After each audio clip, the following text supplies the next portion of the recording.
नमस्कार सर्वांना, स्वागत आहे तुमचे आजच्या या मिनी ब्लॉगमध्ये. तर बऱ्याच वेळा माझ्यासोबत असं होतं की मी शॉर्ट व्हिडिओ शूट करून ठेवते आणि तुमच्यासोबत नेमकं ते शेअर करण्याचं राहून जातं. त्याचं कारण असं की आपल्या या चॅनलवरती ना जास्तीत जास्त मी लाँग व्हिडिओज तुमच्यासोबत शेअर करत असते आणि शॉर्ट व्हिडिओ खूप कमी शेअर करत असते. एक तर माझ्या लक्षातही राहत नाही आणि दुसरी गोष्ट म्हणजे वेळसुद्धा मिळत नाही.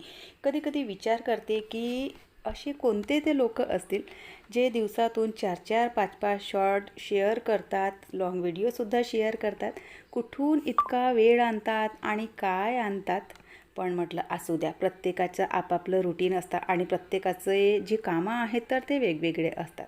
तर म्हटलं चला आता शूट करून ठेवलेलं आहे, तर हे जे शॉर्ट आहे तर ते तुमच्यासोबत शेअर करावं. आणि आणखी इथून 2-3 दिवस रेग्युलर शॉर्ट मी तुमच्यासोबत शेअर करणार आहे, कारण माझ्याकडे शूट केलेले आहे. आणि आज वेळेत वेळ काढून 2-3ही जे शॉर्ट आहेत तर ते मी एडिट आणि व्हॉइस ओव्हरसुद्धा करून ठेवलेले आहेत.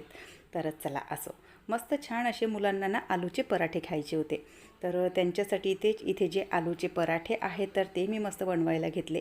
आलूचे पराठे बनवताना ना जे आलू आहेत तर ते ना छान असे किसणीवर किसून घ्यायचे, म्हणजे त्याच्यानी ना पराठे लाटताना पराठे जे आहेत तर ते अजिबात फुटत नाही.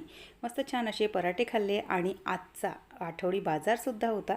तर फ्रीजसुद्धा मला जमवून घ्यायचा होता, कारण सगळं बघा इतकं महाग झालं आहे आता आणि वेळच्या वेळी लगेच व्यवस्थित ठेवून दिलेलं ना बरं असतं.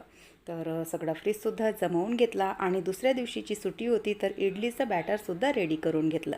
तर चला व्हिडिओ इथेच संपवते. बाय.